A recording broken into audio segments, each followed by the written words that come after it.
my name is Maria and I'm from Gaia Bridal, and today I'm going to give you my top 5 tips for wedding dress shopping. Before I had my design label, I owned a bridal boutique for a number of years, and that has given me a real insight into what brides want, how brides work, and how we make dresses that are perfect for our brides. Got lots of experience in dealing with lots of different brides and lots of different dresses. So tip number 1, only take people with you whose opinion you actually want.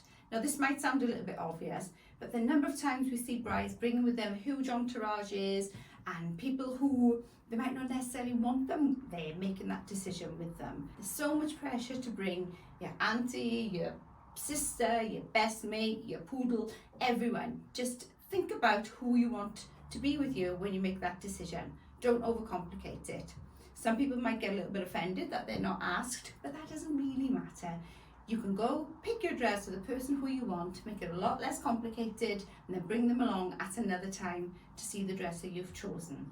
That then will take away any of the uncomfortableness when your entourage will most certainly have different opinions, and they all want to give you their advice and their opinion on the dress that they think that you should be wearing, not necessarily what you want, how you want to look on your wedding day, and the dress that is your dream wedding dress.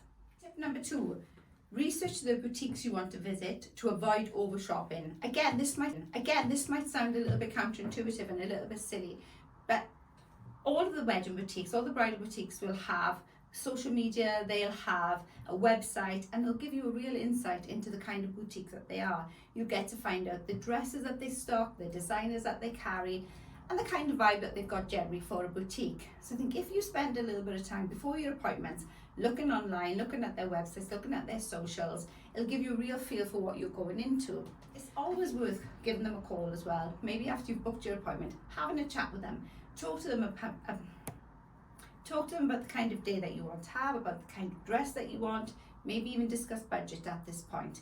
But it'll give you a real insight into the boutiques that you're going to visit, so that you already feel prepared and you've already started to make a rapport with them. What this will help as well is with reducing your over shopping. Now, when you embark on your wedding dress buying journey, it sounds amazing, doesn't it? To spend every Saturday going around all these different boutiques, trying on gorgeous dresses. But I can tell you from experience that very quickly becomes very boring, quite stressful and quite overwhelming for you and your entourage who you're bringing with you to choose the dress. If you visit 3, 4, 5, 6 shops, then they all just start to turn into one big blob of ivory, and it can be very difficult to remember which dress was your favourite, which shop it was in. They all start to merge into one. So there's really no need to overshop. Spend some time researching your boutiques, find out where you want to go, build that rapport with the boutique, and go and try some dresses on. Tip number 3, be clear on your budget and stick to it. There's this misconception in bridal that if you tell the consultant what your budget is, then they're only going to put dresses on you at the top of your budget. That's just not true. The only reason that any consultant will ever ask you what your budget is to be respectful to you. They want to know what kind of dresses they should be putting on you. It's not because they think that you're stingy, it's not because they think that you're flash, it's just because they want to find you the right dress. That's all they're there for. They don't care about budget, size, or anything else. They just want to find you the dress that you want, you feel amazing in, and you're going to buy. So be very clear on what your budget is. Tell them you don't want to try dresses on over X or Y or whatever, but don't be afraid to talk to them about that. Don't be afraid to communicate with the boutique that you're visiting. Tip number 4, be open-minded and listen to your consultant. Remember that you've done your research beforehand, you've gone to this boutique because it's been a recommendation or you like their vibe, you've been following them on Instagram. These people know what they're doing, they know their dresses, they know their stock, and if they've listened to you, they know the kind of wedding that you want to have. Every little question that they ask you, from looking at your ring to asking about your venue to talking about colour choices, builds an idea in the consultant's head about the kind of dresses that you're going to want to try on and that they want to put on you.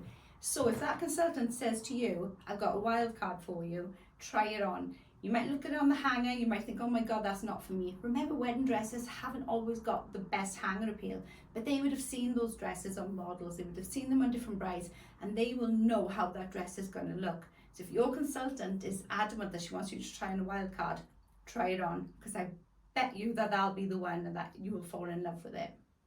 Tip number 5, this is about bridal sizing. Don't worry about it. So many people get completely obsessed with what that ticket says inside the dress. Wedding dresses are like nothing else you've ever worn before. You can't worry about what size the dress is. They're made differently, they're constructed differently, and you're expected to have alterations at the end. So that it doesn't matter if you're a size 16 high street and you have to buy a size 20 wedding dress. It doesn't matter if you're usually a size 10 and you're wearing a size 14. It's all completely irrelevant. These numbers are arbitrary almost. They allow the designer to make a dress as close to your measurements as possible.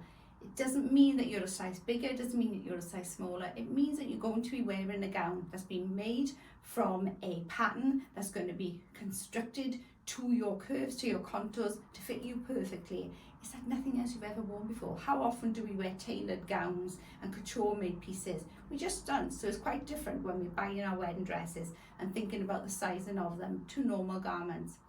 So many brides get het up about that, and then they start thinking about, oh well, I don't want to have a size 10 wedding dress, I want a size 8, or I don't want to have a size 16, I'm only a size 12. It doesn't matter. All that matters is when you put that dress on, you feel amazing, and then you trust your consultant, you trust your seamstress to make that dress fit you and your curves perfectly, and that's when you'll get the best overall look for your wedding dress.